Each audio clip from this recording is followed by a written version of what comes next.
my friends? Welcome back to Minnie in the Mountains. I am Jen. Summer is coming to a close here. My kids go back to school next week already. What am I gonna do with all my free time? So many ideas. But what better way to wrap up summer than with a new pattern by me? Do I need to put pattern designer on my resume now?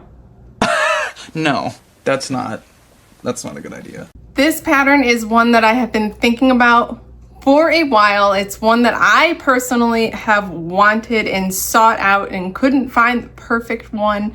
So I thought I would design it myself. It is named after my beautiful, almost 15-year-old daughter, Lena. It's the Lena Hobo bag. Isn't she beautiful? What's really cool about the Lena Hobo bag is there are 3 different ways that you can wear this depending on your mood, where you're going, the fabric choice that you use, whatever you want. 3 different options, one bag. You can't ask for more. Before we go over all of the components of the Lena Hobo bag, let's talk about the 3 different ways that you can use your new Lena. There's some hardware up top. You clip them together and it can be a little clutch, a little grab bag. It can be an elbow crook bag. Oh, look at me. I'm so fancy. Or there's these optional knockers, bootlace hooks, corset rings, whatever you want to call them. I have some in my Amazon shop, link down below. You can grab them. You can add those and then add a fun purse chain to those knockers. Hang on. And now you have a very classy shoulder bag. Rodeo Drive, which way? Not even in the right state.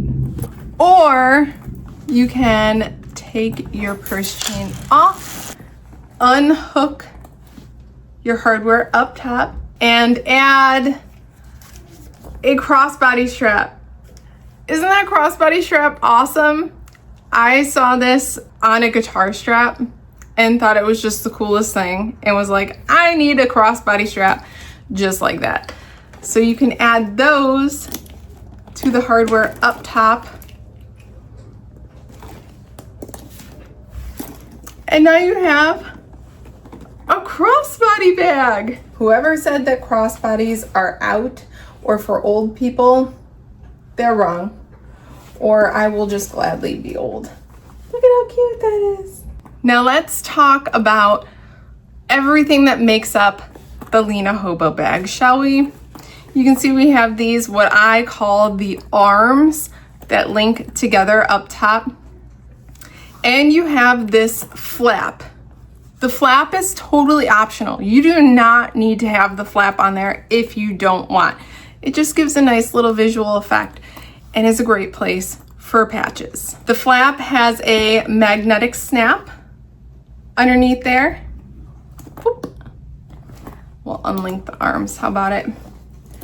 And then we have this concave curve right here with the zipper. Normally I am very afraid of zippers like this with the deep concave shape because you tend to get a wavy zipper. But with this one, because we have some panels here, your zipper is gonna come out beautiful and not wavy. Let's open it up. I have to unstuff mine. Hold. Always stuff your bags. Open it up and you have a nice big roomy interior in here. You have a zipper pocket with a zipper overlay. Perfect for a little tag spot right in there. And on the other side, we have a slip pocket. I did divide my slip pocket on this one. In the pattern, I don't have a division mark or a place for you to do it, so you can follow along with me. You can divide it how you would like, or you can just leave it one big slip pocket and it's wonderful. One other thing that you're gonna see in the video that is not in the pattern per se, I did make a note in the pattern. One of my lovely testers, Rose, added purse feet onto the bottom of her Lena, and I love it. She did give me the measurement in which she used to place these purse feet. So it is in the pattern if you would like to try that as well. There's just 4 down here.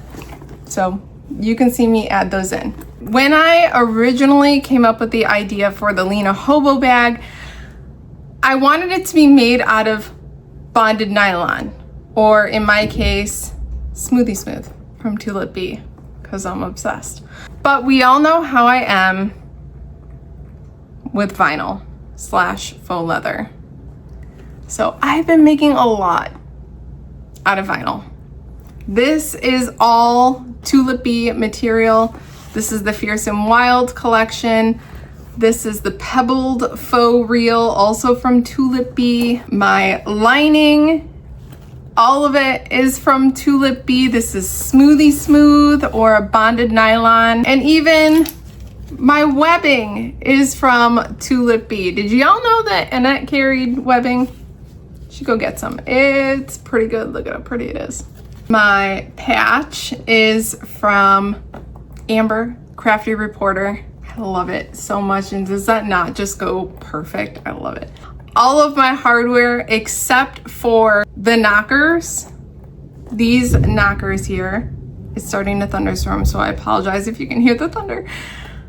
The knockers and my rivets are not from Kasaya. I sadly ran out of her rivets, but let me tell you, her rivets are far superior. The gold, hers has a tiny tint of rose in it. They're just gorgeous. But all the rest of the hardware is from Kasaya over at Size Swag. I want to show you the other ones, the other Lenas that I have made. This was one of the first that I made, and this has been my personal bag for the last 3 weeks, month, I don't know. But as you can see, I just added one of those corset rings up front as a designated purse charm spot.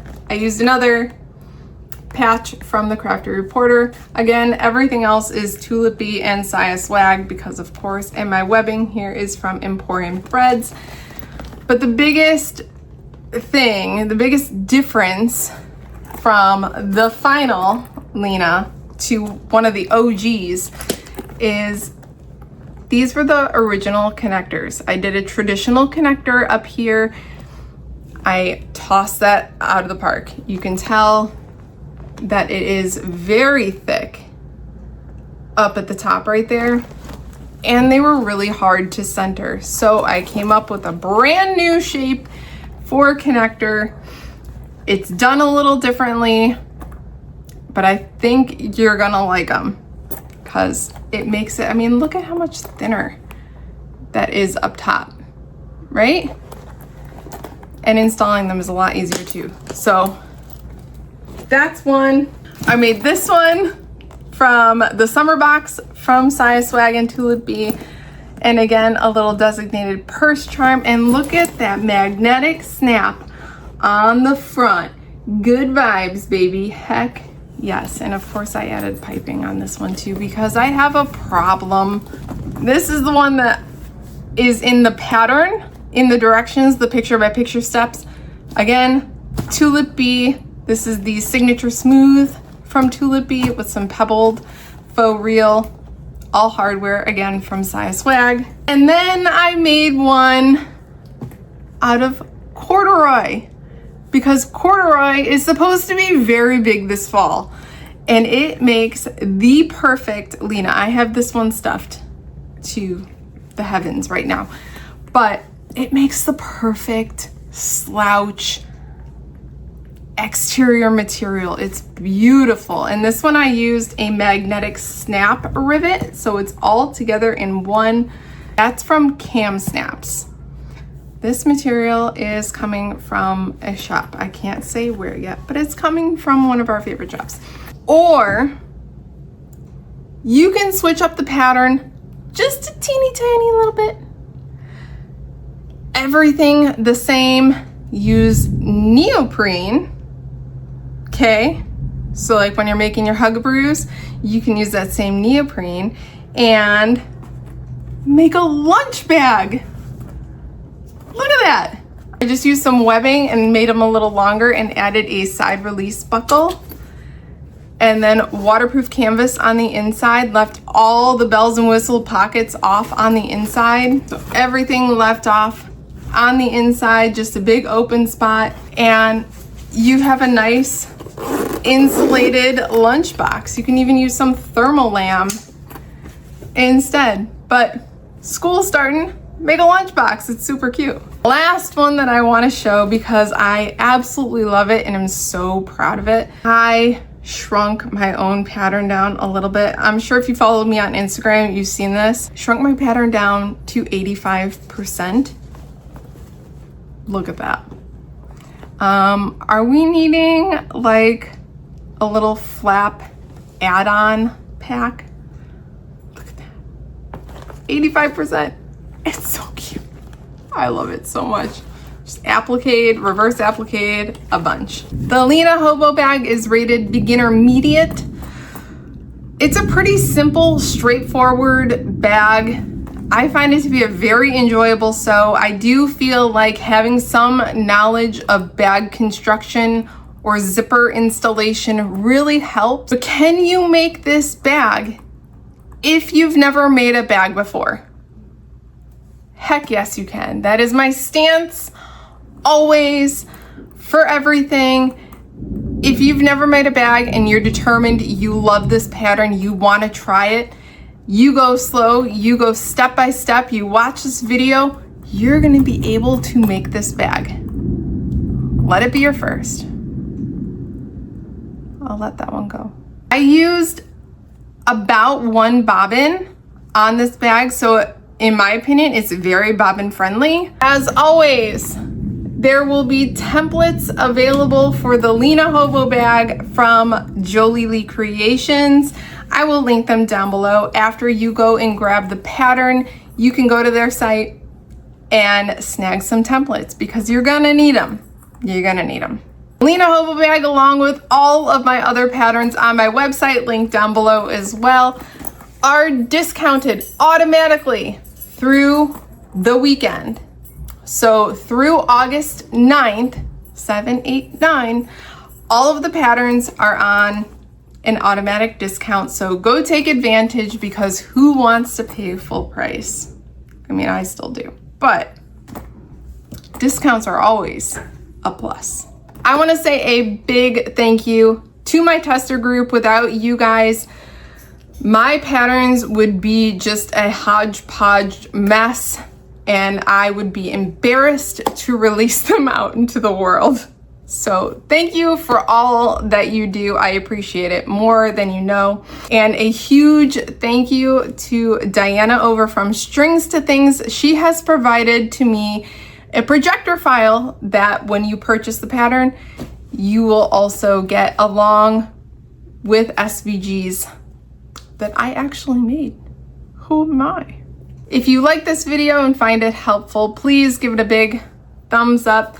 If you like my content and you want to see more, please consider clicking subscribe and hit that bell notification so that you're notified every time that I put out a new video. If there's an option to hype this video, go ahead and hit that too. I still don't know what that does. Okay, go grab the pattern, go get the templates, find your fabric, and then do as my shirt says. Meet me at the machine. Okay, let's run through our prep steps really quick. Take all of your main panel pieces, your 2 exterior and 2 liners, and mark the top and bottom centers of all of them. And then we're also going to do the exact same thing with our flat pieces. Mark the top and the bottom of both. And then grab all of our zipper panel pieces. We're gonna have 2 exteriors, 2 liners, and we are going to mark the centers on just 1 of the long edges. So if you have a directional print, like you see mine matches up right there, that's where my zipper is going to sit in between there. So if you have a printed fabric, you want your zipper to sit in between there, that's also going to be a good marker. So just mark one of the long edges of all 4 panels where your zipper will sit. And then bringing back in our flat pieces, we need to mark the male magnetic snap placement marks on what would be the lining portion of my flap. So over here I had marked already the placement on the wrong side before by just laying our pattern piece over it, matching up all the sides, and then I made a mark, and then I put my deck of a light piece on top of it, fused it on top, and now I'm going to put my pattern piece back on again because I can no longer see my mark that I made, and I'm just going to redraw that mark. And you can see I just popped a hole right in the pattern piece so that I'm easily able to just transfer the mark. Okay, so we're going to do that on our flat pieces. And then if you're choosing to add the little knockers here on the side to make a shoulder strap, or you can just add one to be a little designated charm spot. Not cute. We need to transfer those marks as well. Taking our exterior pieces, flip it to the wrong side. Okay, and you can see I worked ahead a little bit. And then we're gonna take our main body pattern piece and lay that right side down on top of the wrong side of our main panel piece. And we are going to draw our mark again by just popping a hole in the paper pattern.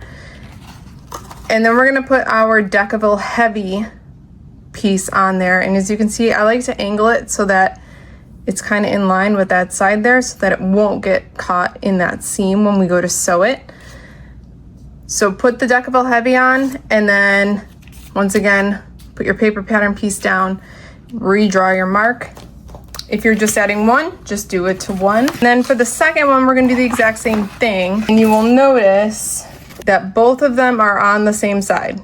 That's what we want, because remember, these will be mirrored when we sew them together. And then if you're adding these, go ahead and punch the holes.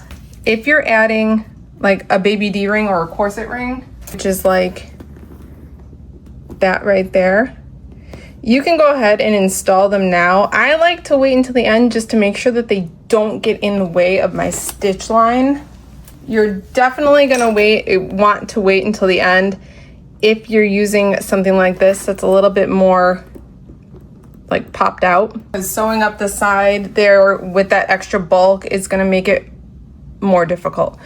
I am using more of a protrusive knocker for these ones, so I'm going to wait.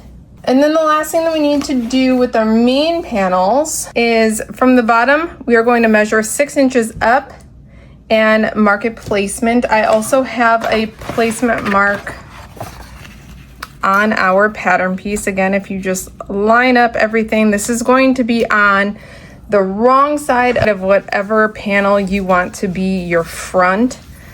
And just go ahead, pop a hole where that placement mark is for our female magnetic snap and mark that. We do have this Decaville light piece that will be going behind the female magnetic snap portion. However, I'm not going to fuse it at this point. In the written pattern, how to fuse it and add the magnetic snap right now. But my preferred way to do it is not to add this yet. I do still mark that there, but I'm gonna construct the entire bag, and then once the bag is fully put together and turned out, I will see where the flap sits, and then I'll make a determination if I want that placement to be there or if I want it to be somewhere else. So I'm gonna hold off. You can feel free to put it in place if you'd like.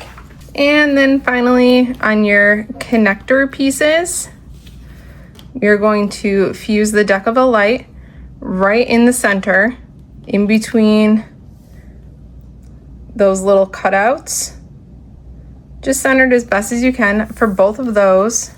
And then our main strap accent, we're going to fuse the Decibel light onto those as well, centered. And then on 2 of our band-aids, just kidding, the strap accent connector pieces, also fuse those pieces of Decibel light. You can see I overcut mine. It just makes them a little easier to sew. Moving on to making our strap. The first thing, the strap is the only portion where it's optional if you would like to edge paint. So I am choosing to do that. So on these main strap accent pieces, I'm choosing to edge paint in the middle, just about an inch, inch and a half, just in the middle, and I will add a few coats just to the middle on both the sides of both of my main strap accents. Now grabbing our strap accent connector pieces, I'm going to take the 2 that I cut out. If you use the SVG files, you don't need to worry about having overcut ones because they should match up perfectly. But on the back of the 2 that I have cut out with the Decibel light attached, I'm going to add some 1/2 inch wide double stick tape down the length of them. Remove the backing and stick them wrong sides together with the other set. Now we're going to take these to the machine and we are going to stitch around the outside perimeter of both of these. I'm going to leave my tails long and I'm going to pull them to the back because you'll never see the underside of these.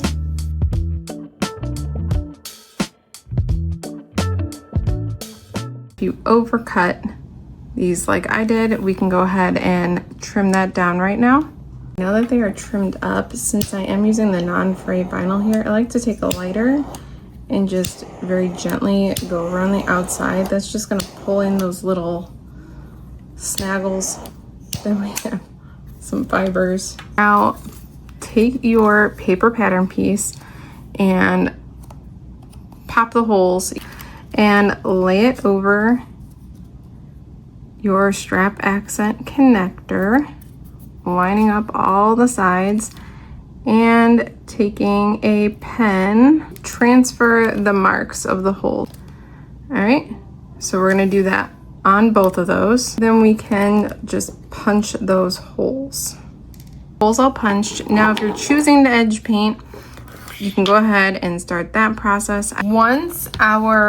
If you're choosing to edge paint, once that paint in the center that we put on our main strap accent pieces is dry, take those, flip them to the back, and then either take some 1/4 inch wide double stick tape or 1/2 inch wide double stick tape, and we're going to put some down these connector pieces, and we're going to avoid the center because that's where our hardware is going to sit and we don't want our hardware getting stuck. Now I'm going to remove the backing from the tape, and then I'm going to take one of our 1.5 inch wide rectangle rings, and with the split, if yours has a split in it, put that up against the wrong side of your main strap accent and fold it together, matching up all the sides. I hand cut these, so I will probably have to trim them up a little bit at the end. So stick them down and then do that for the other one. Now we need to take both of these to the machine, and we are going to top stitch 1/8 of an inch away from all the sides, and we're gonna get as close to our rectangle ring as we can. You can either switch out to a zipper foot. I don't. And I will use a 4 stitch length. That is also what I used on the strap accent connector pieces as well, was a 4 stitch length. So I'm gonna go all the way around and I'm gonna leave my tails long, and I'm going to attempt to tie off my threads in between these 2 pieces here. Sometimes I can get it, sometimes I can't. If you can't, just pull them out to the back. I'll show you what I mean. So I'm gonna ride my foot right up along the bottom of my rectangle ring across and then go around, and I'll show you how I pull out the threads.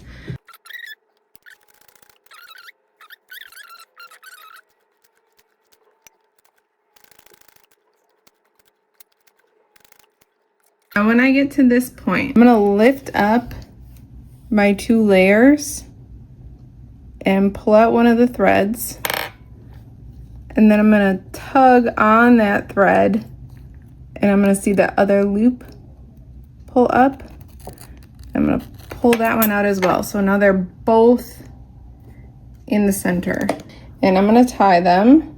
I'm just gonna snip as far underneath as I can without cutting the knot. And then I'm gonna continue around. And then just like before, I'm gonna pull open those 2 sections. The second one, this last one, is always the one that gets me. Through to the center. Okay, we're good on that. And then give her a tug. I lost it. So I'm just gonna pull it to the back. Now, since I started to edge paint these, I'm gonna go ahead and go around the rest of the exterior. If you have any areas that need to be trimmed up, just trim them up real carefully, make them nice and flush. We can go in again with our edge paint. Whoop, whoop, and whoop. And I'm gonna edge coat around the remaining sides, just going up as far as I can get. That's where it'll blend in on that middle section. So grab your strap end and on the wrong side, draw a line that is 3/4 of an inch up from one of the sides. Doesn't really matter, unless of course you have the direction, then you're gonna want it to be going like horizontally of the directional print, you know what I mean. And then we're gonna add some 1/4 inch wide double stick tape above and below that line. I like to do it right in the middle so that it stays out of my stitch line.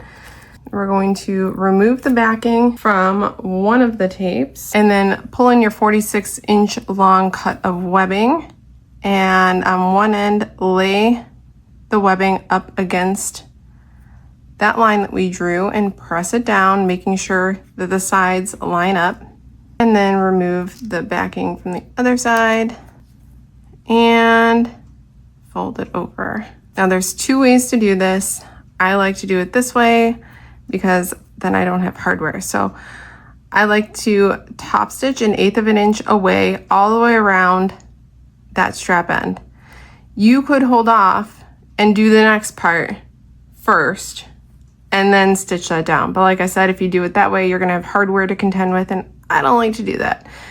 But doing it this way means that we will be popping rivet holes through this piece and the webbing and the other end of the webbing when we get to it. So if you don't like putting holes in your webbing, wait until the next part. I'll tell you what to do. But for right now, I'm gonna go ahead and top stitch 1/8 of an inch away all the way around using a 5 stitch length. I did back stitch at the beginning and the end because you're not gonna really see this portion very well. With that end, grab your 1.5 inch wide slide adjuster and we're going to feed that end up through one of the sides, up through one of the ends, and back through the other side, and just have it overhanging a little bit. Now, this is the part, if you did not top stitch on this part right here before, you would overhang this, clip it in place, and now sew around your strap end, going through both of the webbing pieces and that strap end. Since I already tacked that down, I am going to just overhang it. I'm gonna add some clips, and then I'm gonna use my rivet placement tool here. This is from Carolina Little Stitches. She has since stopped making acrylic templates, but I'm hoping that Jolie Lee Creations will start making something like this. All right, so I made some little rivet placements. I'm gonna go ahead and pop those holes. I'm going through all the layers, and I will take a lighter and I will singe the webbing on both sides. I'll undo this and I'll singe both sides just so that the webbing doesn't happen to fray later on down the road. I'll put my rivets in and I will set them. Just so you can see, this is what I'm talking about. I pop the holes. I'm gonna take a lighter and just hit those holes on both sides. Okay. Okay, now keeping your strap end facing up like this, go all the way to the other end of your webbing without twisting it, and take one of our finished main accent pieces. So with our main strap accent facing up, I like to hold it in my hand like this, and then our webbing piece, feed that raw end up through the bottom, through the underside of our rectangle ring, pull it all the way back to this end. We're gonna feed this up through that slider piece against the strap end, up over the center bar and back out. Okay, and give it some slack. And now we're gonna take our other main accent piece, have it facing up. As you can see, I got all my ties on the back there. We're gonna feed it into the top of that piece, fold it over. So now flip your whole strap over so your back end is up. I'm running out of room. And give it some good slack. And we're gonna fold that end over about 1.5 inches-ish. And I like to make sure that my raw end underneath there, see it's wiggling around, is pretty much up against my rectangle ring. Clip it in place for a second. Now we need to stitch this down, and we're going to make a box stitch. I like to use this little template from Jolie Lee Creations. It's very simple. Now we're going to sew directly on the box that we drew. I do back stitch. I'm not going to worry about tying anything off. And I use a 4 stitch length for this part.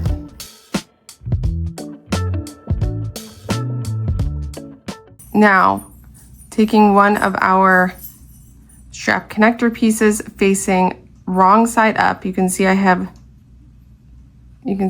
tie-offs on the back there, so that's my wrong side. Face that up and slide either your D-ring or your swivel hook onto it, right into the middle, and then fold it onto itself. And we're making sure that all of the holes match up. I'm just going to hold it in place. So I'm gonna hold it just like that, but give it enough room on the inside so that I can slip it through, or slip it onto the bottom of the main strap accent. And I'm gonna hold it in place like that with my fingers. And then I'm gonna take a marking tool and I'm gonna go through the hole, through all the holes with my pen, and mark on that main accent piece. And then let it up, and we can punch those holes. Now that the holes are punched, I'm going to put rivets through our accent connector from the front. And then I'm going to feed the rivets through the holes on the main accent connector, and then flip it to the back and bring the other end of the accent connector up and feed the posts of the rivets through that. And then add your cap and set our rivets. Now just do the same for the other side using your swivel clasp. Do not put 2 swivel clasps on the end of these. Do not put 2 D-rings on the end of these. You won't be able to attach to the back the way that it's constructed if you want those arms to close. We can put that to the side and continue on. Grab both of your pieces of your flap, and whichever one you want to act as your lining, we're gonna focus on that one. Now grabbing the washer, if you're using a traditional magnetic snap, I'm going to center my washer over my placement mark, which we did earlier, and I'm going to draw in the prong placements. And then I'm going to carefully cut on those lines, and then flipping it to the right side since we are installing a metal piece. I do like to add a little bit of Beacon 3-in-1 glue just between the prong slits that I made. And then we can install the male side of our magnetic snap. And then flipping it back. Don't forget to put your washer on.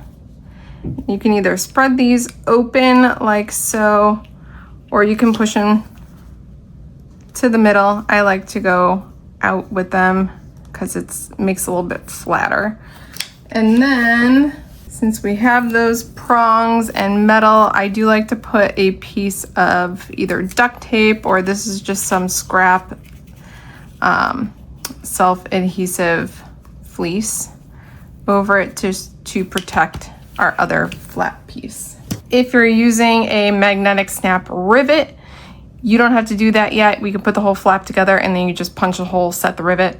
Or in the pattern, I show you how to do a little faux magnetic snap rivet. So you have the little rivet on the front, but the magnet on the back. Yeah, it's cute. Okay, now on the back of one of our flat pieces, I'm just going to draw in my seam allowance just up top, since we have these angled pieces up here. Getting where they meet without seam allowance drawn in, I have a hard time with. And I don't go around the whole flap. You can if you would like.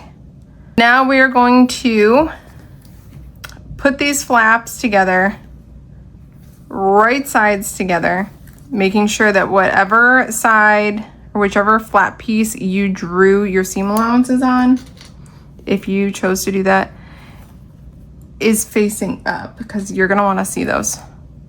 And just match up all the sides and our centers that we marked on the top and bottom, and then just clip around the entire piece. Once we have it all clipped, we are going to sew around the entire flap here. I'm gonna start up at the right-hand side. I'm gonna back stitch, I'm gonna go down at a 3/8 inch seam allowance. I'm going to pivot at my point and come all the way around 3/8 of an inch and back stitch at the end here on the left-hand side. I am not sewing that top portion. We need to leave that open so we can turn it out.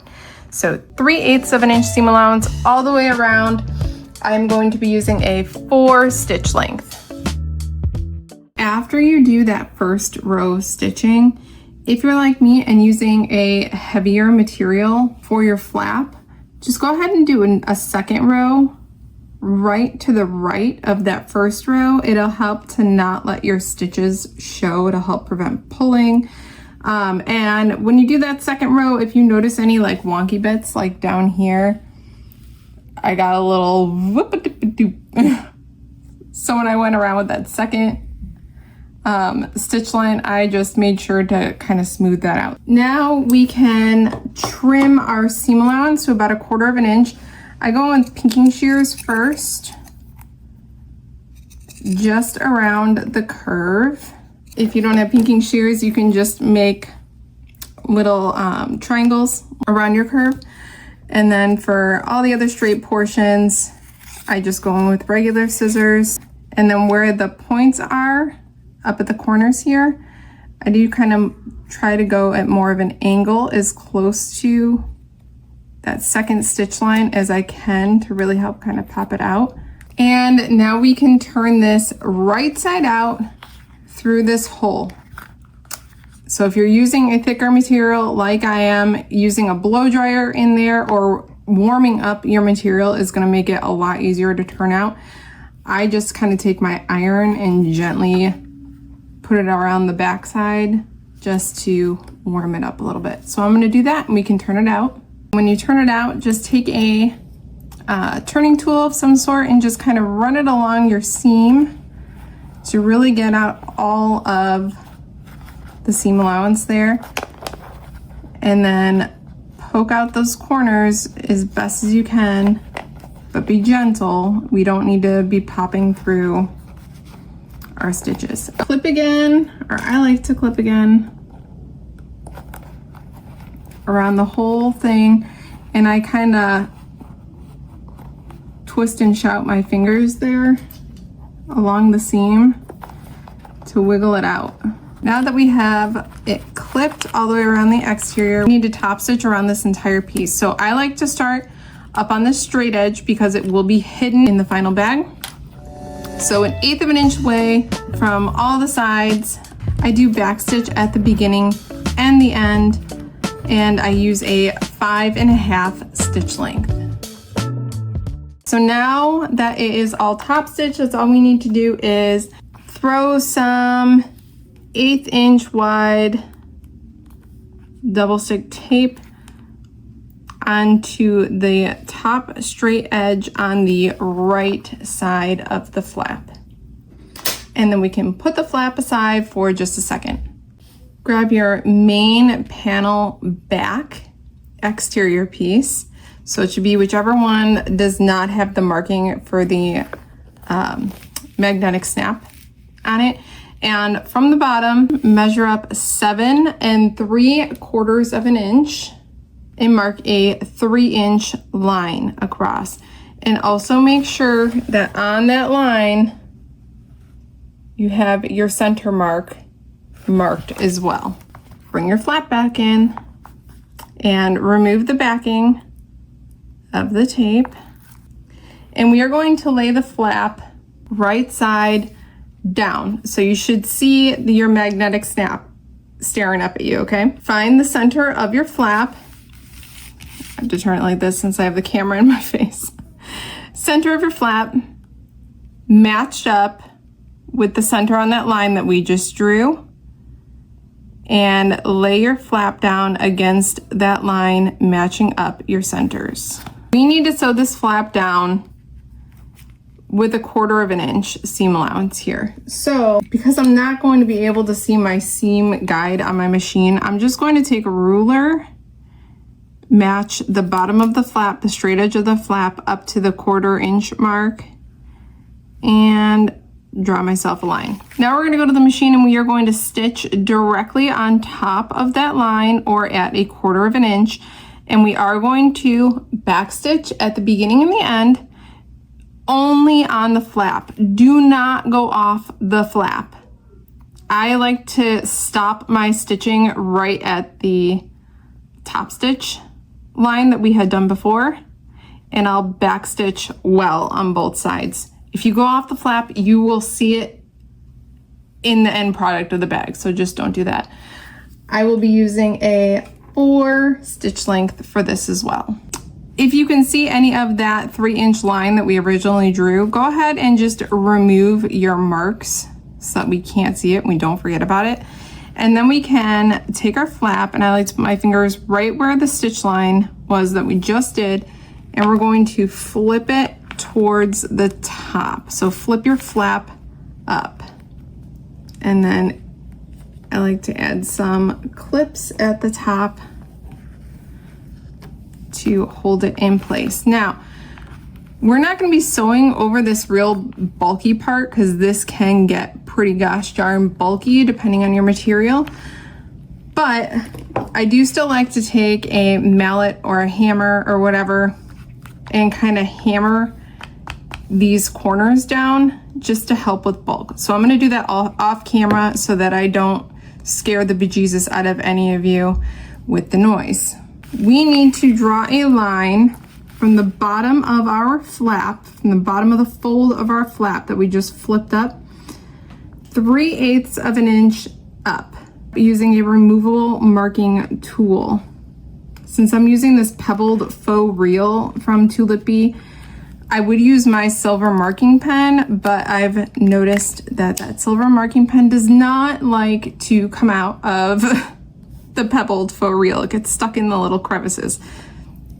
So air erasing pen it is. And once again, we're going to go to the machine and we are going to sew directly on top of that line. Keep your tails long and pull them through to the back side of your fabric and tie them off. Again, do not go off of your flap. I try to start and stop in that top stitch line that we did previously again. So for this stitch line, I will be using a 5.5 stitch length.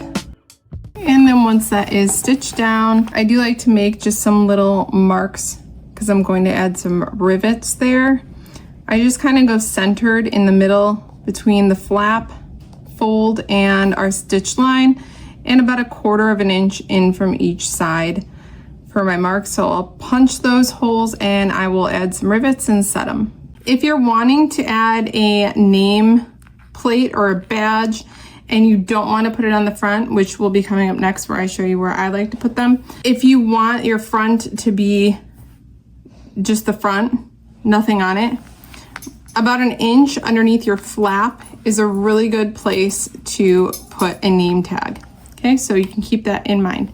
Okay, go ahead and grab your front main panel, and if you're choosing to add your female portion of your magnetic snap, remember we marked placement for it on the back side, you can go ahead and do that now. As I said earlier, I like to wait until pretty much the very end, but if you're wanting to add it now, go ahead, add it now the same way that we added the male magnetic snap portion to the flap. And if you are wanting to install a name badge on the front, I like to do that 4.5 inches up from the bottom and centered. And if you're using a middle name tag with some prongs, don't forget to add some fusible fleece or tape over it or whatever to protect our lining. Okay, we can put that to the side and let's move on. Let's grab our slip pocket. On the wrong side of your slip pocket, we're going to draw 2 lines 1 inch away from the sides on what will be the sides of your slip pocket. So if you're using a directional print, don't draw your lines on the top and the bottom because then your print will be lopsided. So on the sides, draw lines 1 inch away from the sides, and then take some 1/4 inch wide double stick tape and either put it right up to that line or right up to the edge on both sides. Then remove the backing of the tape and fold the raw edge up to that line and stick it to the tape. And we're going to do this on both of the sides. Now grab some 1/8 inch wide double stick tape, and on either the top or the bottom, it doesn't matter, add a strip of double stick tape right along the edge. You do not need to use double stick tape here. If you don't have it, it's okay. But I'm going to remove the backing,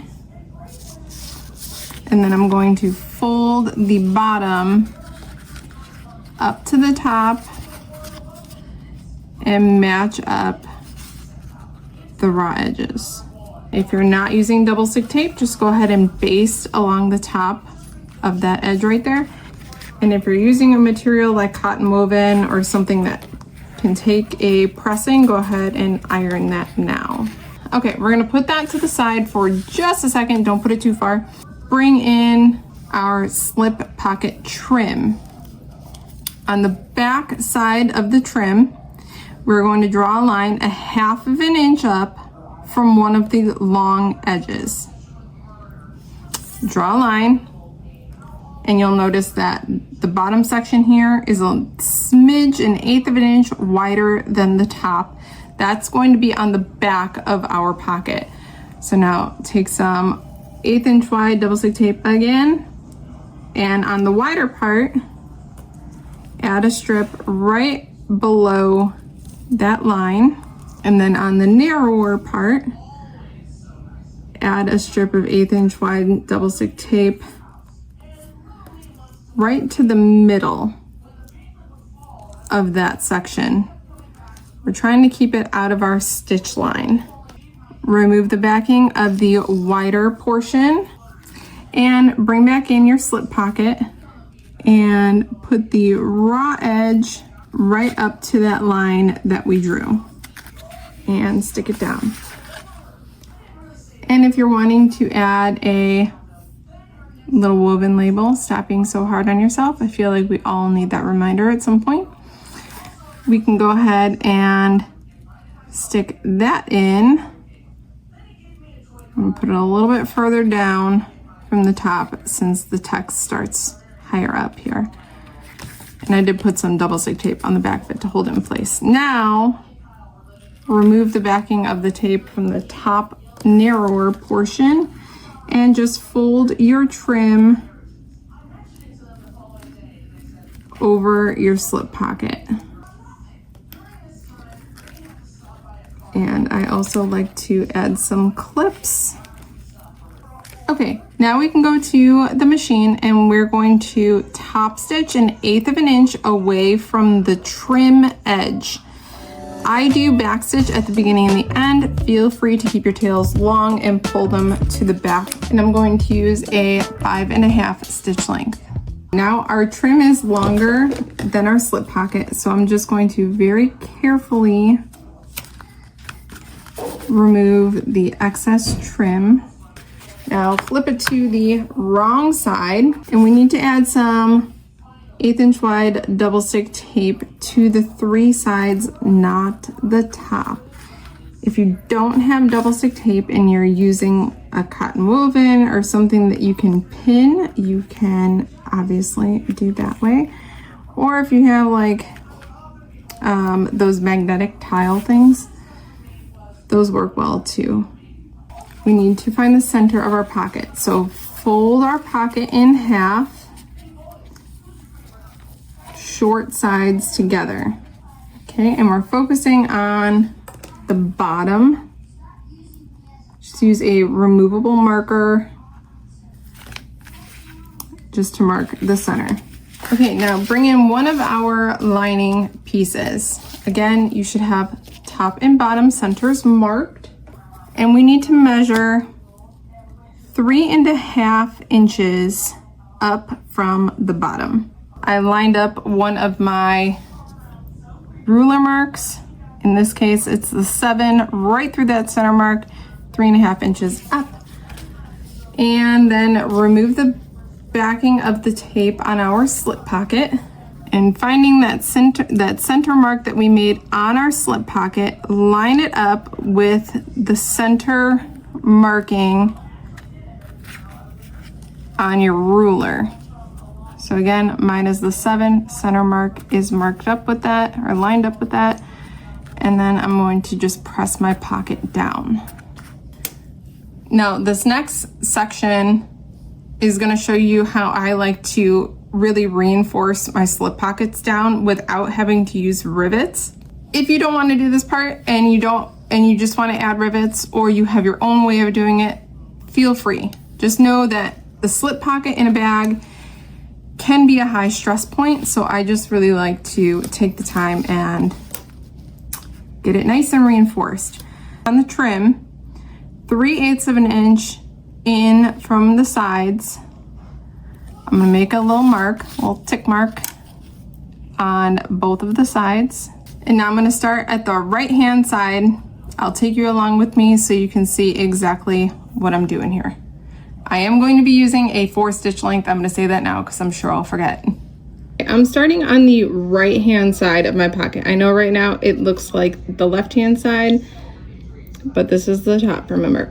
Starting on the right hand side of the pocket, 1/8 of an inch away from the edge of the pocket, I'm going to drop my needle right below the trim. 1/8 of an inch away from the side of the pocket, right below the trim. Boom. And I'm angling my foot. See if I can get you closer. I'm angling my foot to that mark that we made. And then I'm going to start stitching, and I will back stitch after about 2 stitches. 1, 2, 1, 2. Okay, and now I'm going to continue up. I'm sorry for it shaking. I don't have fancy equipment, guys. I'm going to go up to that mark, stopping about 1/8 of an inch away from the trim. And then I'm going to pivot.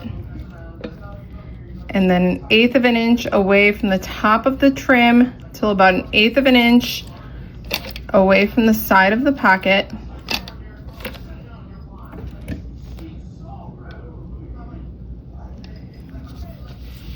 And then pivot again. And then I like to just kind of hold this thread underneath here.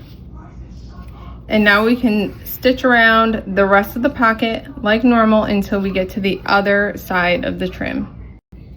Okay, I reached the other side right below my trim.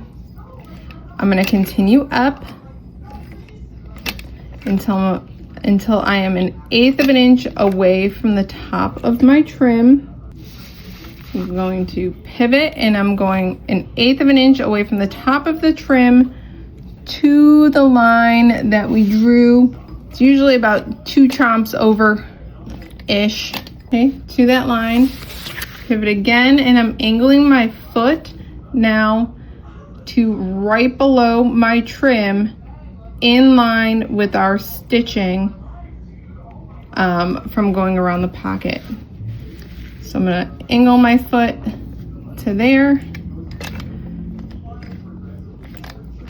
go down,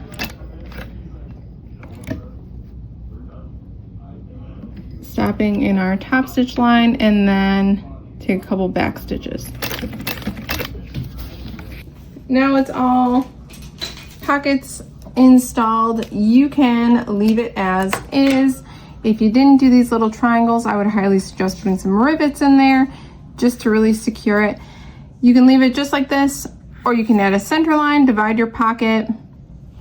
I think I'm going to, this is not in the pattern, but I think I'm going to add a line of stitching about 2.5 inches away from the side of the pocket without my tag. And I'm just going to go from the bottom right on that line till I get to my top stitching. I'm going to pivot and come right back down, back stitch, and then our pocket will be set and we can put it to the side. Grab your zipper overlay, and on the wrong side, add some 1/8 inch wide double stick tape to all 4 sides. I try not to go all the way up to the top again to avoid getting it in my stitch line. Now we need to find the center of the top of our zipper overlay. So just fold it in half, again, short sides together. Pinch it, do not snip here, using a removable marking tool, or you could just simply crease it if you're able to see your center mark. Bring in our other main lining piece, and we need to measure 4 5/8 from the straight top of what I call the arms, and centered. Find, again, I'm gonna go with the 7 on my ruler. I'm gonna put that directly through our center on the top, and 4 5/8 down from the top straight edge of the arms. Now remove the backing of the tape from our overlay, and then line up that center mark that we found on our zipper overlay with whatever number is going through your center on your main lining piece. I just press it right up against my ruler and then stick it down. And then we can remove our center mark. And if you're wanting to add another fun little woven tag, we can slip it under our overlay right now. How perfect is that tag? Wild at heart with the leopard print and the heart. Heck yes. Now we need to top stitch around the very outside edge of our zipper overlay. I will be using a 5 stitch length, and I will be keeping my tails long and tying them off to the back. Take a seam ripper or this Sweeney Todd device right here, and just make a little cut in that open rectangle and then flip it to the wrong side. This is one of many flips during this part, so just be prepared. Get your wrists ready. And where you started that slit, just cut your lining portion away. Do not grab your zipper overlay and cut. It would be very sad. This doesn't have to look pretty. It doesn't have to be perfect. We just want this away so we can get our zipper in there. She don't need to be pretty. We still love her anyways. Okay, we're gonna put this to the side just for a second. Okay, take your 9-inch cut of zipper tape with your pole installed and add some 1/4 inch wide double stick tape to the long raw edges. We're going to remove the backing of the tape and have your zipper face up in front of you with your zipper pull closing to the left. Now we are going to take our lining that we cut that hole from, see, hello. And we are going to center our zipper into that cutout as best as you can. Mine are always a little wonky. That's right. It's what makes things interesting. Perfection is overrated. And then I like to fully close my zipper. Look at it from the back and make sure that you have a good amount overhanging from where our zipper box is. Just make sure that there's not like a ton on either side. Okay, I'm okay with how it is. Grab in our 2 zipper lining pieces, and we need to add some 1/8 inch wide double stick tape to the tops of them. So if you have a directional print, if you want a fun little surprise in there with a directional print, make sure that the tape is going on the top. Now let's work with 1. Flip your main lining piece wrong side up and the arms facing you. Okay, so just like this. And then with one of our pocket liners, remove the tape backing. And we are going to lay that right sides down to the wrong side bottom edge of our zipper tape. And we're going to be having that pocket liner coming at us. So it should not be facing down that way. We're doing just like this against the bottom edge of our zipper. Try to center it as best as you can. Stick it down well and flip the whole thing over. So now you can see, if you're doing it right, you should be able to see a top or the piece of your lining, the right side of your lining sticking out the top. Now we need to top stitch just along the bottom edge of our zipper box. So start anywhere between 1/8 to 1/4 of an inch away from the edge of our zipper box, 1/8 of an inch away from the zipper box all the way down, then end 1/8 to 1/4 on the opposite side. I'm going to leave my tails long and I'm going to tie them off to the back, and I'm using a 4 stitch length. Even though this is a top stitch, it's still a construction stitch in my mind. Started about 1/4 of an inch away there, ended about 1/4 of an inch away from that zipper box, and I tied off my threads in the back. Okay, flip it back over so you're looking at the wrong side, and take some 1/4 inch wide double stick tape, because our bags are pretty much just made with double stick tape, and we are going to lay a strip down right below our stitch line that we just did. So it's going to be on our pocket liner, on the wrong side of our pocket liner, right below that stitch line, all the way across our pocket. And remove the backing, and then pull your pocket liner down nice and taut and press it onto the tape to hold it in place. Now, orient your piece like this in front of you, looking at the wrong side still, and grab your other pocket liner with the tape on it and remove the backing. And we're going to put it right sides down. So both of our pocket liners should be right sides together. And line up that top edge with the double stick tape to the top edge of our zipper, also making sure that the sides are matched up with the other liner, and just stick it down. Okay, so this is what we should look like. You guessed it. Flip it back over. With it oriented just like this in front of you, arms facing you. The last hole that we ended this bottom line with, our top stitch line, we're going to drop our needle, keeping our threads long.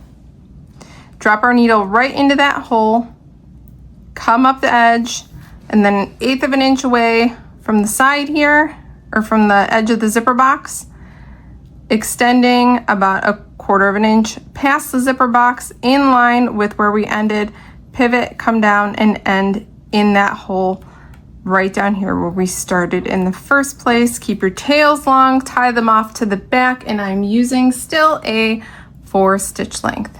Flip to the back and you'll notice that one of our liners is a little longer than the other.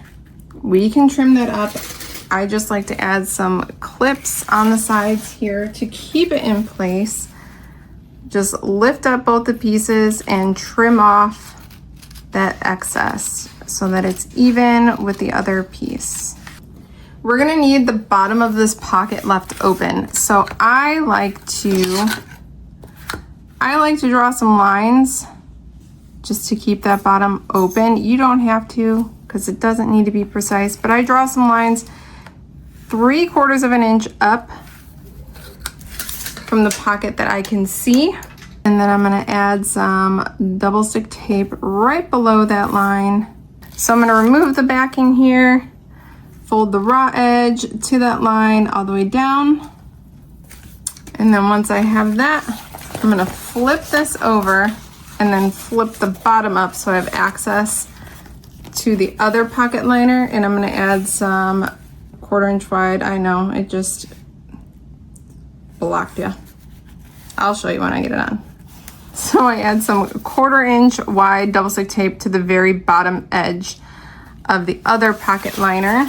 I'll turn this so I can see what's happening here. I'm gonna remove the backing, and then I'm gonna fold up that raw edge until it is even with the other pocket folded edge. So I'm using the other pocket as a guide.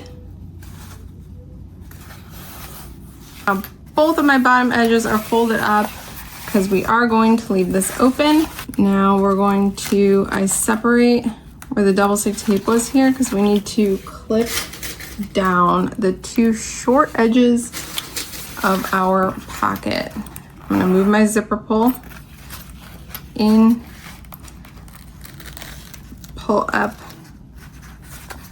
where my zipper tape is, and add some clips. Now we're gonna go back to the machine and we're going to move our main lining piece out of the way so that we can access our zipper pocket liners. And you should see some of your zipper here. Hold the main liner out of the way, and I like to start as close to zipper box that I can get. I will backstitch here, and then I'm going to angle outwards until I'm about 1/4 of an inch away from the edge down here, and then I'm going to backstitch really well. And then on the other side, I'm going to do the same thing. Pull that side in, and I'm going to start at the bottom 1/4 of an inch away from the side here, and then I'm going to taper my stitch line as close as I can get up here and backstitch again. Make sure that you don't accidentally grab or stitch through your zipper overlay. That would be very sad. I will be using a 4 stitch length once again here. Could I see with that angle? Heck no, I couldn't. But in the words of Oliver, I'd do anything for you. Where's the camera? For you. Okay, this is what we look like on the back here. We have the excess. I do like to trim that down. Make sure that your main liner is not getting in there or your zipper overlay portion. And then since I trimmed my zipper, I'm going to take my lighter and just hit the ends of the zipper tape. So now you can see our zipper pocket is open. So we're doing a double berth here. And I'm going to completely open my zipper tape. We'll need that for later. And we can put that to the side. Our lining is done, folks. You got this. Let's continue. Moving right along on to our zipper panels. Grab all of your zipper panel pieces and your 14-inch cut of zipper tape. I think I forgot to mention in the very beginning, you're also going to need to find the center of your zipper tape. You can either mark that with a pen. As you can see, I do make very small triangle snips into my zipper tape, and then I take a lighter and just hit right into there. It just seals it so that it doesn't fray. On the long edges of our zipper panels that we marked the centers on, go ahead and lay some 1/8 inch wide double stick tape all the way down that long edge, again, where the centers are marked. We're gonna start with one exterior, one lining. We'll put 2 off to the side. Grab our exterior piece and remove the double stick tape. And then take our zipper tape. We're going to lay the zipper tape right sides down on top of our exterior piece. So right sides are together, and match up the center marks and stick it down. If you're not using double stick tape, just clip along this edge and then go ahead and baste down this whole edge. Okay, and then grab our liner and remove the backing of the tape. And then we are going to lay the lining right sides down onto the wrong side of the zipper tape. We're making a zipper sandwich. I hope you came hungry. Stick it down. If you're not using tape, just clip down this length. We are going to sew along this edge at a 3/8 of an inch seam allowance. Back stitch at the beginning and the end. I use a 4 stitch length. Change out to your zipper foot. I hate using my zipper foot, but trust me, you're gonna need it. You're gonna need that 3/8 of an inch. Just saying.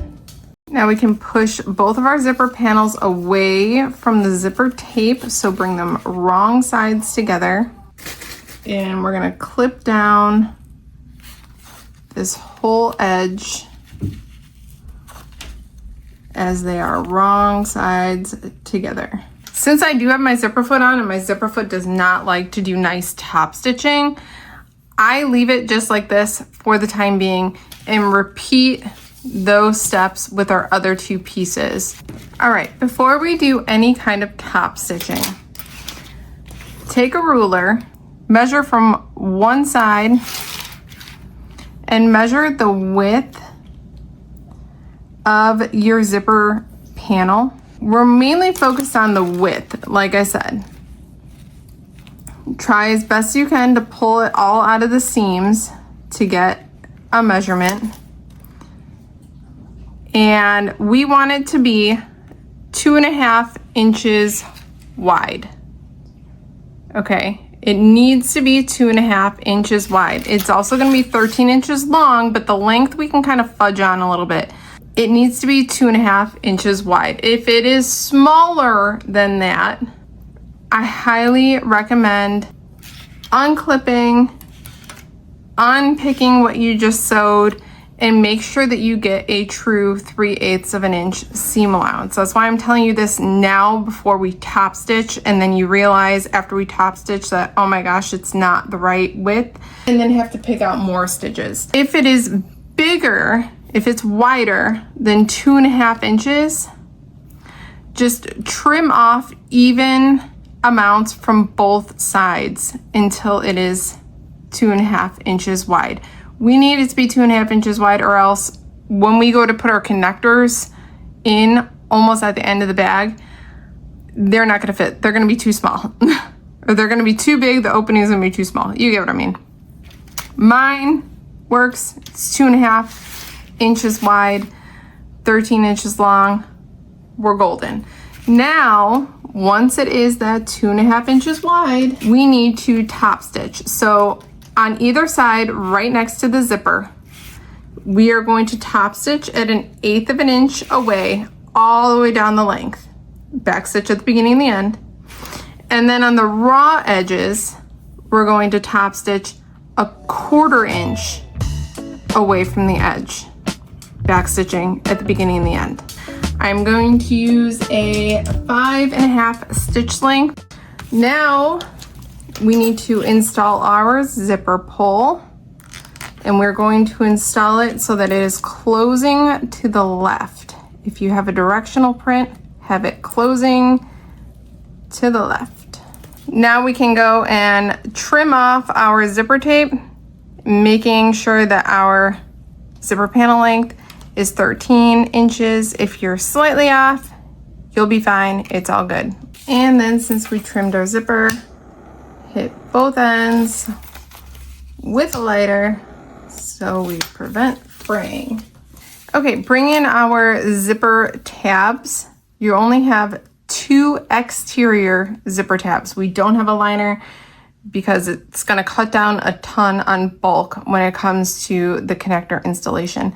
So on both of our zipper tabs, on the bottom edge, put some 1/8 inch wide double stick tape if you would like. If you don't have it, it's okay. Remove the backing, and on both of the short edges of our zipper panel, we're going to put our zipper tabs. They should match up perfectly. We're gonna just add some clips after I stick it down. And then since we're here, I'll do the other one as well. Now we are going to sew both short edges at 3/8 of an inch seam allowance back stitch at the beginning and the end. Now we need to push away our exterior pieces. We're going to do this for both.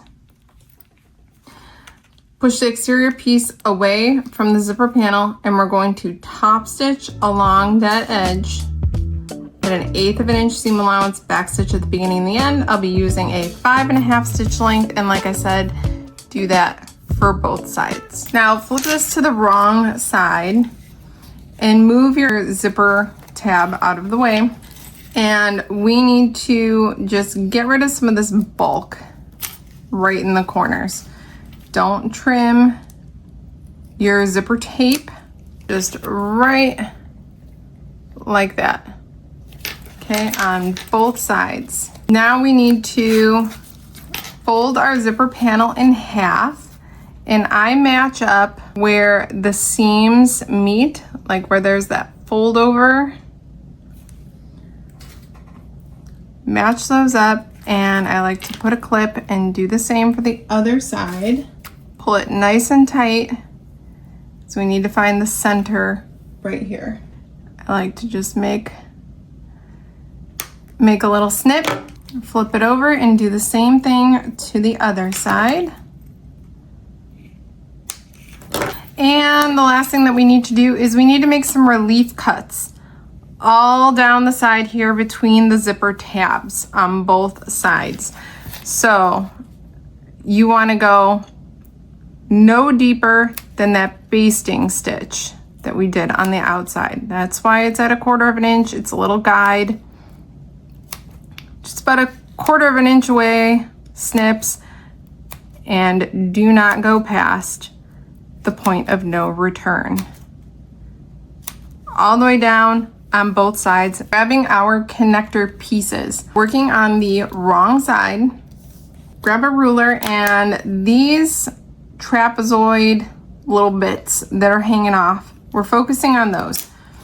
We need to draw 1/2-inch lines in from those trapezoidal shapes.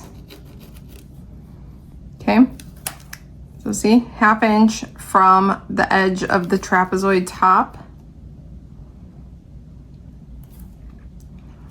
And we're gonna do that for all of them on both of our connectors. Now you can either do this, we need to fold the top edges of the trapezoids to that line. So you can either put some 1/8 inch wide double stick tape right along the edge of the trapezoids. However, I like to use some Beacon 3-in-1 glue. A, because it doesn't gunk up my needle. B, I feel like the glue just really holds them in place as opposed to the tape. So just fold the edges or the top edge of the trapezoid to that line. You're gonna have to kind of pull it in the middle to get it to work its way up there. But I'm just going to add some clips, and we're going to fold all of those to our line on both of our connectors. Okay, now that they have dried, go to the front, and right where they meet at the point, where these sides meet at the point, about 1/8 of an inch away, I'm just going to draw with a removable pen little marks for myself. That's gonna be my pivot point, just as a reference for myself. Now we're gonna go to the machine and we need to top stitch just these V's. Okay, all for back stitch at the beginning and the end, and pivot at our marks that we made. My stitch length is going to be a 5.5. Once you have them top stitched, just flip it over and make sure that you caught those little wings on the wrong side towards one of the straight edges. Just put some 1/4 inch wide double stick tape right along the edge, and then bring in our remaining D-ring and swivel clasp and just put one on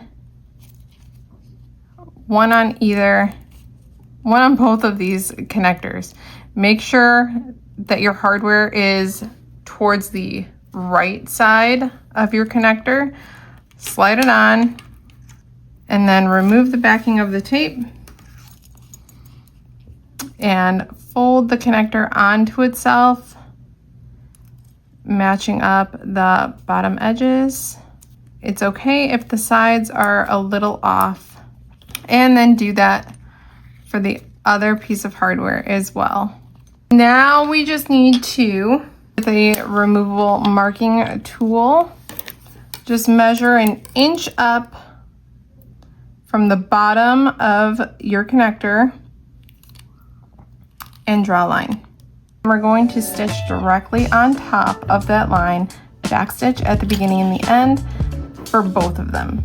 Bring in all of your main panel pieces, and we need to make relief cuts along all of the top curved edges on all of the main panel pieces.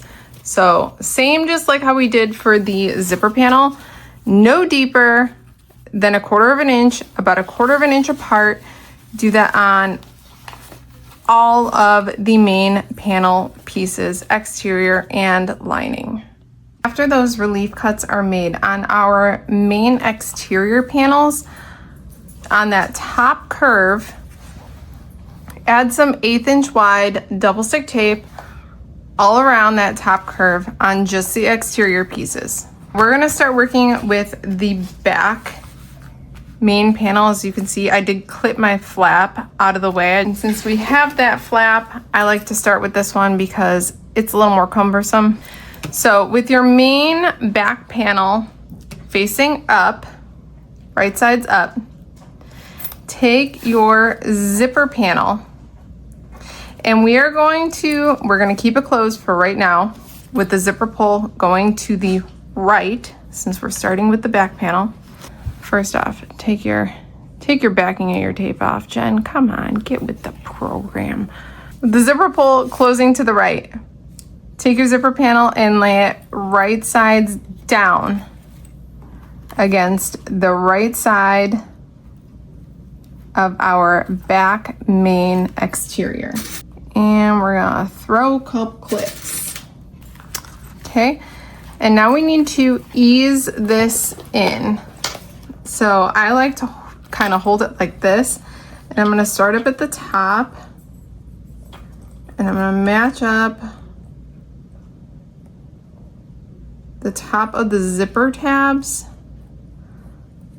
with the top corner of the arm on the exterior and clip. And then I'm just going to get the tape stuck on everything that it's not supposed to get stuck on. I'm going to ease that curve into our zipper panel. Same on the other side. At this point, unzip your zipper. It makes all of this a lot easier. And along this raw edge, we're just going to baste these two together at 1/4 inch seam allowance. You're going to be going right over your basting stitches on your zipper panel. I do back stitch at the beginning and the end, and I'm using about a 6 stitch length. And just, even though this is just basting, go slow and take your time. Make sure that your exterior panel isn't slipping up and getting caught in your basting stitches, okay? Just go nice and slow. We got a lot of components and there's gonna be more. So 1/4 inch baste back stitch at the beginning and the end.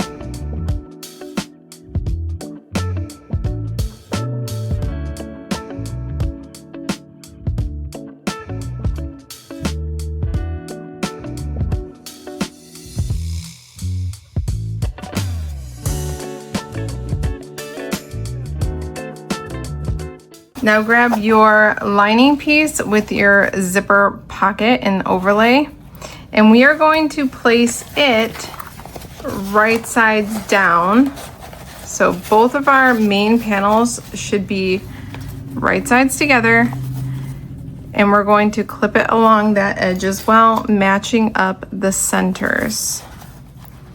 And just like before, ease it in,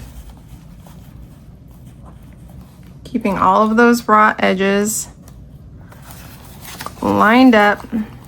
Your arms on your lining will be shorter than your exterior and your zipper tab. It is supposed to be that way to cut down on some bulk. Now we need to sew them all together along the edge at 3/8 of an inch seam allowance backstitch at the beginning and the end. I like to do this with my main exterior wrong side up so that I can see my basting stitches. Even though we're going outside of them, I still like to know that I'm getting them. Make sure you go slow, flatten everything out as you go, and also keep checking your lining to make sure that it's staying pushed down. Okay, we don't want that trying to ride up. It will want to. It's not invited to this party, maybe next time. Okay, so right along the edge, 3/8 of an inch backstitch at the beginning and the end. Go slow. Exhibit A, my lining snuck up. So I'm gonna go ahead and unpick those stitches and restitch right there. That is much better. So all of my lining is out, just double check. And now we can cut down our seam allowance along this top here. So I go just outside of my basting stitches really, and just make sure that your lining or your exterior is not creeping up, because we don't want to cut them. And even though we did add those relief cuts, I do like to go back and I'll just cut through our basting stitches, mainly right along the dip of the curve. Now we can flip our main panels wrong sides together. I do like to close my zipper at this point. And when we flip them wrong sides together, I like to just clip just right here along the arms. Just to make sure that things are where they're supposed to be. Now we can top stitch along the curve, 1/8 of an inch away from the seam. Again, go slow. Make sure that nothing's creeping in. 1/8 of an inch away from that top curve, I do back stitch at the beginning and the end. And I'm using a 5.5 stitch length. Again, just flip it over after you top stitch and make sure that you've caught your liner in the appropriate spots. We can release our flap. Now we need to repeat all of those steps with our front panel, our front exterior main panel, and our main lining panel with the slit pocket. All right, we should have both sides top stitched now. So now what we need to do is open your main zipper, and we need to bring our 2 exterior main panels right sides together. I like to stick my flap right in the zipper opening here. So main exterior panels right sides together. Match up our center marks along the bottom and clip along this whole edge. Now we can go to the machine and we're going to stitch down that edge at 3/8 of an inch seam allowance, back stitching at the beginning and the end, and I will use a 4 stitch length. Now on the very bottom of that edge that we just sewed, add some 1/4 inch wide double stick tape. Very bottom raw edge. And we're going to do this on both sides of the seam allowance down here. Okay, got my double stick tape. I'm going to remove the backing, press open the seam allowance, and then the other side. So our bottom seam should be flat. Now we're going to adhere our base interfacing. It's going to be almost in line with those cutouts on the side. It'll be a tiny bit shorter, and it's going to be 3/8 of an inch from these short edges. So if you want, you could even mark a line down here on both sides at 3/8 of an inch. And then if you're using material like me where I have vinyl and I can fuse it to the wrong side, I'm going to go to my iron and I'm going to fuse that in place. If you're using a bonded nylon or something that does not like heat, you could just put tape on the wrong side of this, or you can use some spray adhesive, whatever you'd like.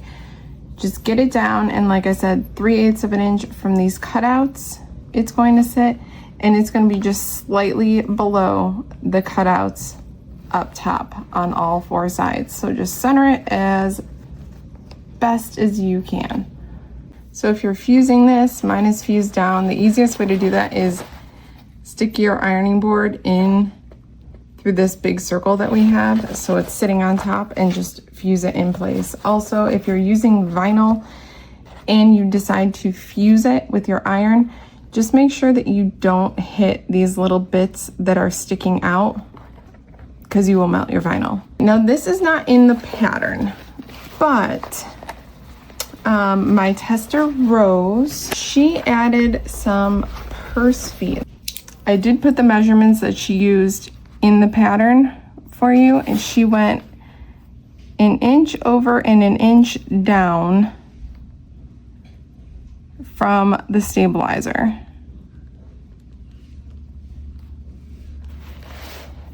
On all 4 corners. I have my cutting mat underneath, and I'm just going to pop the holes because I'm using screw-in purse feet. I'm just gonna pop the holes in all 4. Screw in, I have some scrap pieces of Peltex that I also punched a hole in and put my screw part of the purse feet in. I'm gonna put those, put that in like this, and then I use some Loctite that's on my Amazon storefront, and I just put it right into the hole where the screw part goes and screw that on.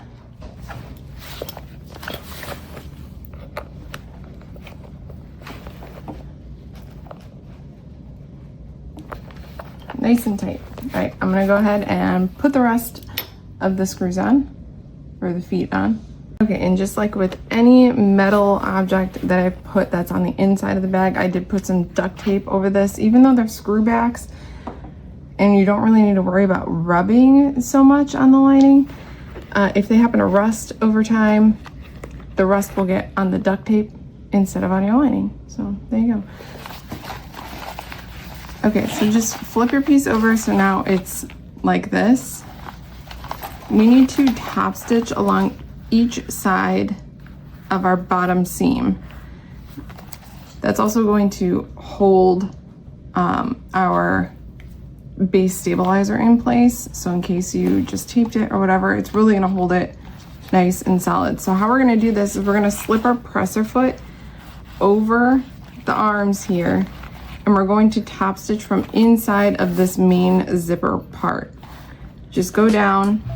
I do back stitch at the beginning and the end, go down, move everything out of the way, make sure your flap stays out of the way, and then I'll go over 1/8 of an inch away, all the way back down, and then back stitch at the end.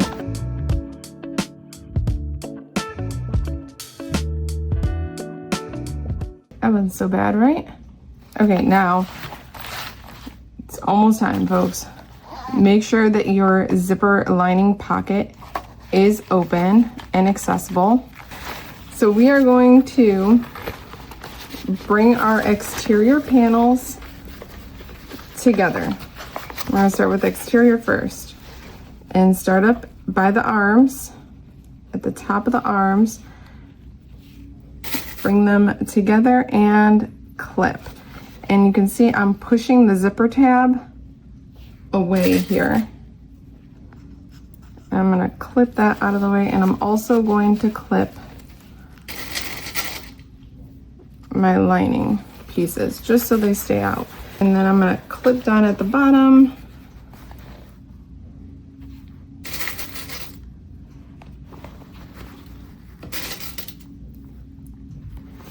And clip all down this side.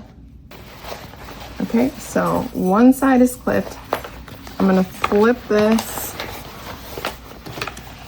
to the other side and do the exact same thing. So pull my linings away, clip them together so that they stay out for right now. Push my zipper tab in towards the interior of the bag.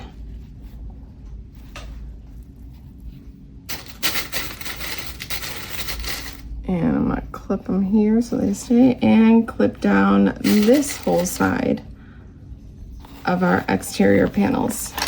Now we're gonna go to the machine and we are going to sew down both of our exterior main panels at 3/8 of an inch seam allowance, backstitch at the beginning and the end.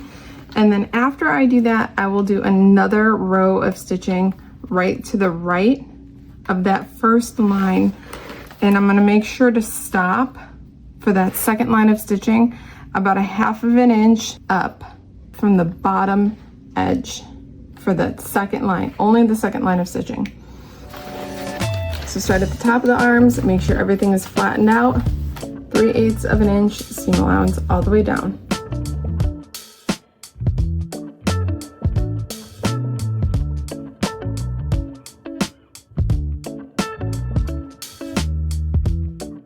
Now both of our sides are sewn. Now we need to trim. We are not going to trim this bottom section, this bottom 1/2 of an inch, or the top 1/2 of an inch, about. Okay, so just trim that down to about 1/8, 3/16 of an inch. And then just on these curves here, there's that subtle curve. We're going to clip some notches to help the material spread out when we turn it. You could also just use pinking shears here if you don't want to do the notches. Now let's box these bottom exterior corners. So pull on the inside of that hole on the box and get everything nice and flat. It helps if you pull like further up on the panel. It'll help everything get flat. And just open up that seam that we left untrimmed at the top or at the bottom of our side seams and match up the seams right there in the bottom with the side and clip across. And then I also like to place a clip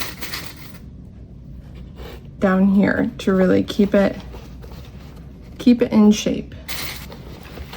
Okay. Now I like to sew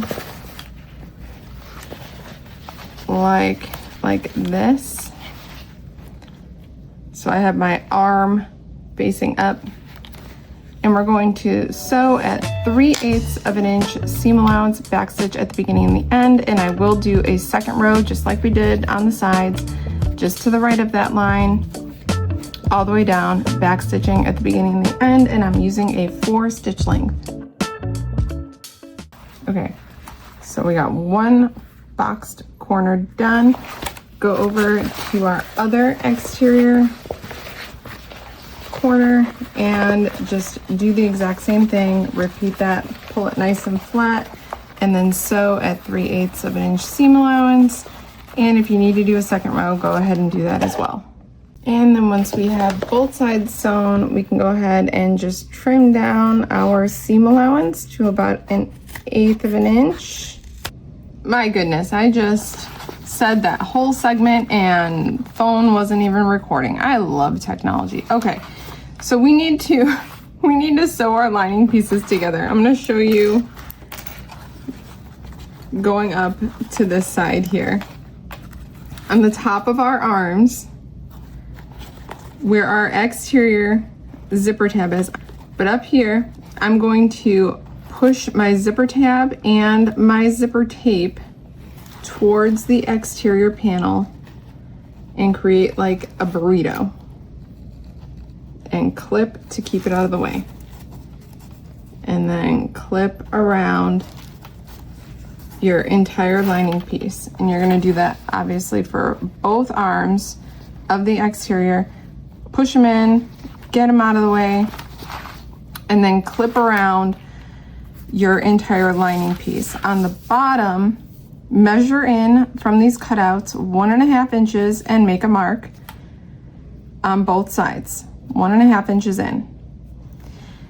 Now we're going to go to the machine and we are going to sew around the entire lining panel at 1/2 of an inch seam allowance. We're going to start up at the arms back stitch 1/2 inch, come all the way down, back stitch at the cutout, jump over, back stitch at the cutout here, stitch 1/2 inch until we get to our first mark, back stitch, jump over, we're leaving this whole section open to our other mark, back stitch, go across, back stitch here, jump, back stitch 1/2 inch all the way up to the top of the arm, ending up here 1/2 inch and back stitch. Again, do not sew this opening between our marks. We need that open. I'm going to be using a 4 stitch length here.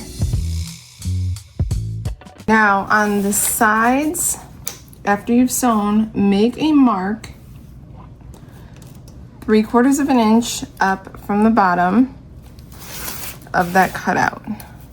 Now I like to take my pinking shears for this. We're going to trim the seam allowance down to about 1/8 inch, leaving that 3/4 inch portion that we made a mark on untrimmed. Now we're going to box the corners in the same way that we did our exterior pieces. I'm going to butterfly open the seam allowances that we left and match up the centers and clip all the way down, and then clip on the side to keep it nice and flat. Both of our boxed bottoms are clipped. Now we'll go to the sewing machine, and again with the arm sticking up is how I like to sew it. You can try it whichever way you'd like. We are going to sew each of the lining boxed corners at a 1/2 inch seam allowance, back stitch at the beginning and the end. I'll use a 4 stitch length, and I don't need to do another row of stitching next to it like we did on the exterior, since this is just a bonded nylon. You shouldn't have to do that on the lining. So I'll do that for both of our lining boxed corners. And then you guessed it, we're gonna trim the seam allowance down on both sides to 1/8 inch. Almost there. Go ahead and release your arms that we had clipped before and flatten them out.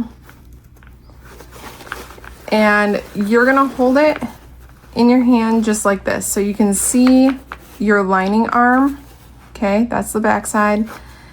Flatten your seam allowance. You could add some double stick tape here. Maybe I'll do that on the very tops of our seam allowance on the exterior that we left untrimmed. I'm just gonna add some 1/4 inch wide double stick tape. You don't need to. That way when we flatten it out, it will stick. So flatten it out so that you're looking at the lining arm here, and then push these seams from our side exterior away so they're wrapped around the back. And now take your ruler, and if you have any overhang that's significant right here, you can just go ahead and trim that down. It's all good. But from the top of the arms, measure down 3/8 inch and draw a line across. Now we are going to be inserting our connector pieces. So for me, it doesn't matter which side the D-ring or the swivel clasp goes on. If it matters to you, if you want it to go onto one side or the other, just peek in the bottom of your lining to see which side is your front. The bottom is my front, so this will be on the left side when turned out. I'm gonna put my swivel clasp first. And I'm going to feed the swivel clasp in with the hardware going into the hole. This should go in between our exterior panels, and push it in, and we're pushing it in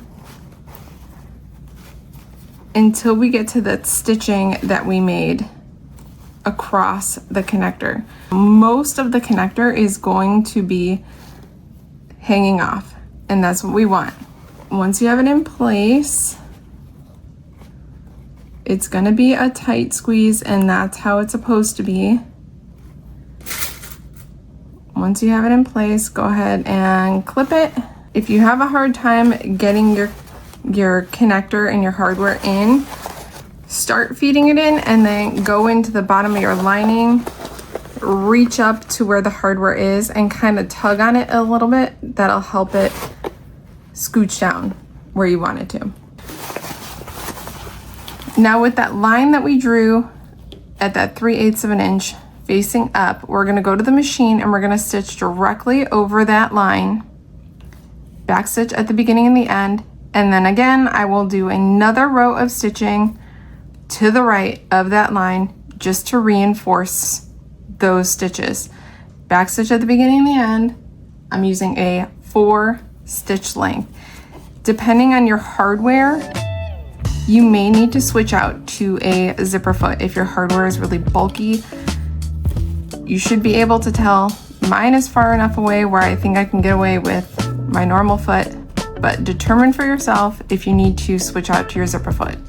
We need to reduce this bulk up here. So I'm just going to make some cuts up to my stitch line on the sides. I'm not cutting my connectors. We want that overhang. And then I'm just gonna go around and just trim away any bulk. And that seam that we sewed over from the sides, we're gonna get rid of as much of that too as we can without cutting through our stitching that we just did. As much trimming as you can do up here, the better. Because when we turn this out and we pull our connectors out, we don't want it to be super, super bulky. We want it to try and get as flat as we can. Once those parts have taken enough trim spa to last a lifetime, 90s kids shout out, we're gonna do the same thing to this side with our other piece of hardware. Moment of truth. I had my little saying, all my bags, in case you didn't know, get a little saying. Not saying they're written nicely, but you are beautiful, and then the year that it's made. Nobody will see it, but it's my wishes to you. Now we can turn it right side out. So reach in through the bottom of our lining. If you have a very stiff material or it needs a little help, go grab a blow dryer. I pull out my flap first and then just very gently push out your bottom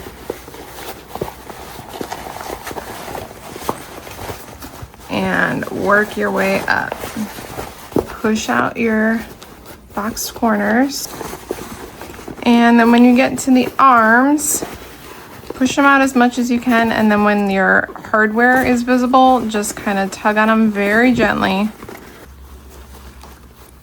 And then if you need, up in those corners, take a very blunt turning tool and super gently, because we don't want to pop through our fabric, just push them out as much as you can. And then I'm gonna push my lining inside because we're not done yet. For me, I did not add my magnetic snap, so I like to do that now. I'll close up my zipper and I'm gonna hold my bag first out with the arms up and see where I like it. See where I like the flap to hit. And then I'll also close up the arms and kind of make sure. I'm looking at it and I like it about 1/2 of an inch or so above the top of my M on my name tag. So then, since this is the male portion, I take a silver marking pen or some kind of removable pen here, and I just color in the little nub. And then I'm going to lay it where I like it. and press it to my exterior front panel. And then my mark is transferred right there. Can you see that? And remove that over there. I'm gonna open this back up and I'm gonna pull my lining out. Now I'm going to put my hand inside, line up my washer to the dot that I just made, draw my lines, and then very gently, watching your fingers on the back if you're using this thing, very gently cut the slits. Add some Beacon 3-in-1 glue, and then add the female portion of our snap. And then remember that other piece of duckable light that we had that I did not use before. I'm going to transfer those marks instead of fusing it, and cut those marks out and stick it to the back, or feed the prongs through it. Put my backing on, or my duckable light, and then the washer, and either spread out the arms or push them together. And then of course protect our lining. So again, I just have a piece of fusible fleece, and I'm gonna put it right over the back of the magnetic snap. Now if you're adding the shoulder strap or knockers, you need to do that now as well, also through the lining. I have my screw part. I'm gonna go through my lining here and the hole, there it is. I put a little bit of Loctite right into the hole where the screw will go. Also put some Beacon 3-in-1 glue around the outside of the rim, just a tiny bit, and then screw this on. And of course I will add a piece of fusible foam or duct tape or double stick tape right over that exposed screw. Okay, so if you're just doing one on the front, then that is installed. I'm gonna go ahead and install my other one on the back panel. Couple of little things. I'm gonna push my liner back inside. We need to close it up. Now reach in and pull your zipper pocket liners out, all the way out. And then with that out, reach in and grab your main lining pieces and pull those out through that liner, or through that zipper pocket liner.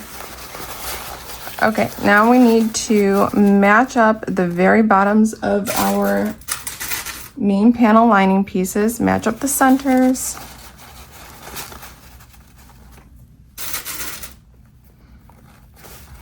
And down that open edge that we left. Make sure your flap is out of the way and that your connector hardware stays out of the way as well. We're gonna go to the machine, and starting right where we left off on that mark, we're gonna sew across this bottom at a 1/2 inch seam allowance, and we're going to stop at that other mark, the other stitch line that we did. Back stitch at the beginning and the end. I will use a 4 stitch length. Okay, now just trim that edge that we just sewed down to an 1/8 inch, and then we can push our liners back into the bag, but keep our pocket liners out. Get them nice and flat, and make sure that that end is folded over, and clip across that bottom folded edge of our pocket liners. Once again, making sure that your arms are out of the way, we are going to stitch an 1/8 inch away from the folded edge of those pocket liners all the way down. I do back stitch at the beginning and the end. You could also slip a little woven tag in there if you'd like, for some funsies. Now push your pocket back in and really pop those corners on the bottom into place. Close up your zipper pocket inside, push your lining all the way in, and then we zipper up. Now, if you would like to add rivets on the top here, we're gonna do that now. I try to flatten this out as much as I can. And then I'm also going to add some clips on the side, so nice and flat, and then measure from that side seam, align your ruler with the 1/2 inch mark to that seam. So 1/2 inch over from that side seam and a 1/2 inch down. And I make a mark. And I'm gonna do that on both sides of one of the arms.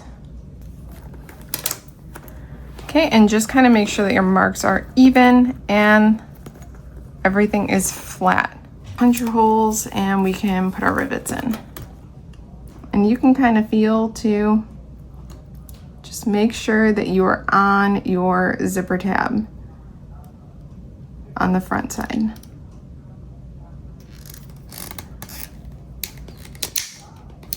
I wound up making my hole a little bit higher towards the connector than what I marked for, so hopefully I can get this one about the same.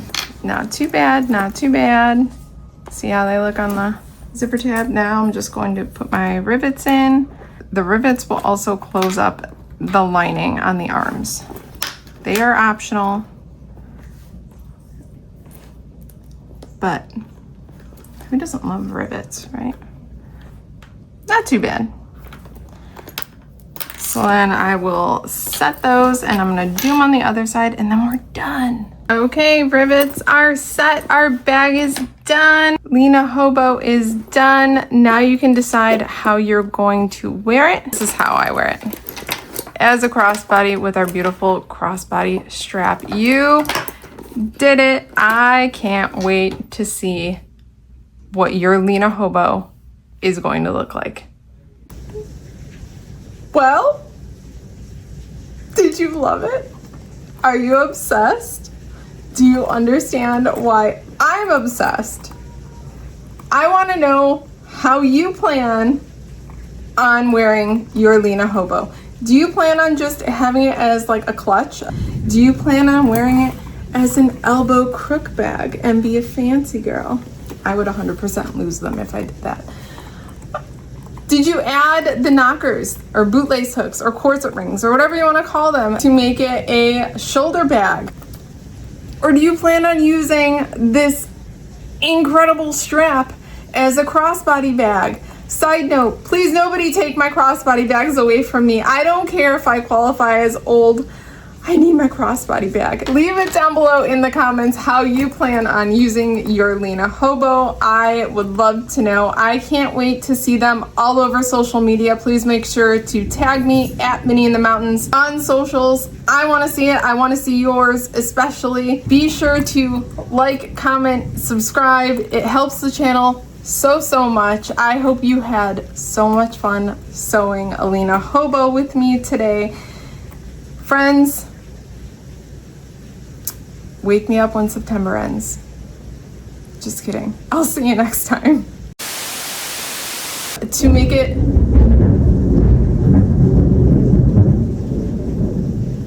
it's storming out. I'm sorry. Did you add the boost lace hooks? Did you add the knockers? Don't look at my fabric back there. I don't fold my stuff.